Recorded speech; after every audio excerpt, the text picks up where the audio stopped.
Welcome to Veterans Village. So, andito tayo sa Barangay Veterans Village sa may basketball court. Okay? Project 7 to. Malapit lang sa SM North. Right? So, andito po tayo. Meron tayong job fair, one-stop job fair in partnership with Majority Floor Leader, Councilor Dr. Doray de la Mente. Marami tayong pwedeng i-offer sa mga tao. Una-una yung free job fair natin na maraming agency. Pangalawa, meron po tayong mga government agency sa loob na makakatulong din po sa pag-apply nila sa trabaho. Yes, mga main requirements, mga NBI, SSS, PhilHealth. Yun, yung mga kailangan nyo, initial requirements sa... Hindi na kayo mahihirapan. Exactly. So, pasok tayo, ikot tayo.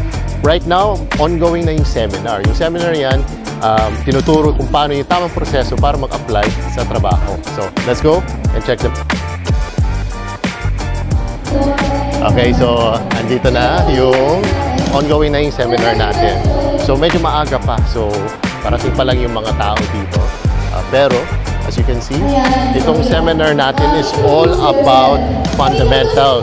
Ano ba ang kailangan natin bago mag-apply na trabaho? Lalo sa mga job seekers, maraming nakakatulong itong seminar sa mga first-time job seekers, fresh graduates, yung mga gusto mag-part-time. Yan ang benefits niya. Ano yung mga trabaho ng mga parents nyo? Medyo maaga pa, kaya yung mga tao, bagong gising, papunta pa lang sila. Okay, ang partner manpower agency natin dito, specifically for this job there, is LED Management Training Services.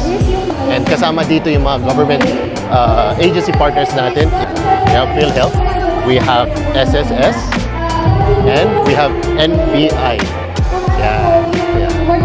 To follow daw si Pag-ibig. So, nakaroon ng konting conflict lang sa schedule, but on the next job fair, meron na po, kompleto na sila, Pag-ibig and National ID. So, pupunta sila on our next job fair. So, stay tuned, okay? And we'll see you on the next one.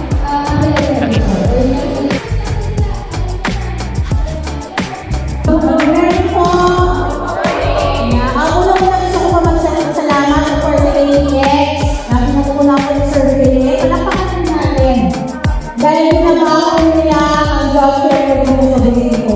Napakahalaga po ito. Lalo na sa panahon ngayon na marami po sa atin, especially mga kabataan na nag-aaral po ng mga trabaho. Marami po silang offer, meron yung work from home, meron yung mga trabaho sa iba't ibang mga kumpanya at mga establishment nito. So, thank you, ATX, and sana po magtawag po kayo ng mga kabataan natin, may mga kakilala po natin dito po sa area na interesado po ang naghahanap po ng trabaho para po makatulong po sa ating mga kabarangay at kalis dito. So yun lang po, maraming salamat. Salamat po Barangay General sa pagkakailan po sa atin ng court. Ang court ng pumuntaan po ni Kapitan Boy Wendy. Nagpasan dito po sa Nagawad Road. Nagawad Robert. Nandito rin po. Nagawad rin po ng Barangay Katipunan. Nandito po lahat ng ating barangay officials na nakasupport po sa atin. Mula po sa Dr. Doray, mabuhay tayo and punta po, sana po lahat po tayo maganda. Maraming salamat.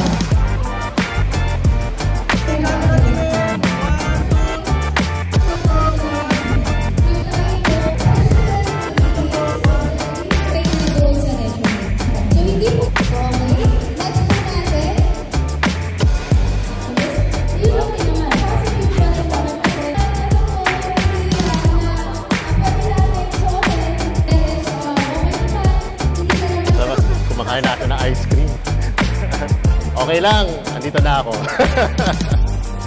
Okay, good morning again. Lahat pa dito taga Veterans Village? Barangay? Veterans Village? Okay, okay. Kayo? Sir? Ha? Oh, galing sa Barangay San Antonio. So meron tayong mga ibang guests. Anyway, welcome lahat dito. Ako po si Philip Soriano. Meron pa akong programa. Ang pangalan ng programa ko is Handog Trabaho para sa Tao.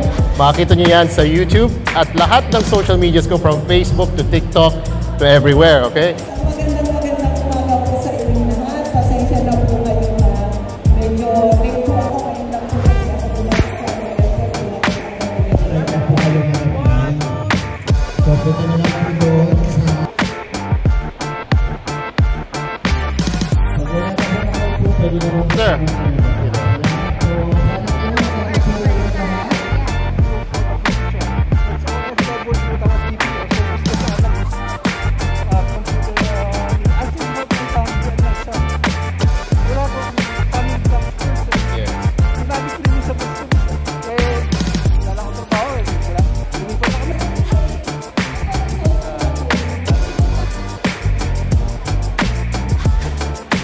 tatlo, pinaka-white.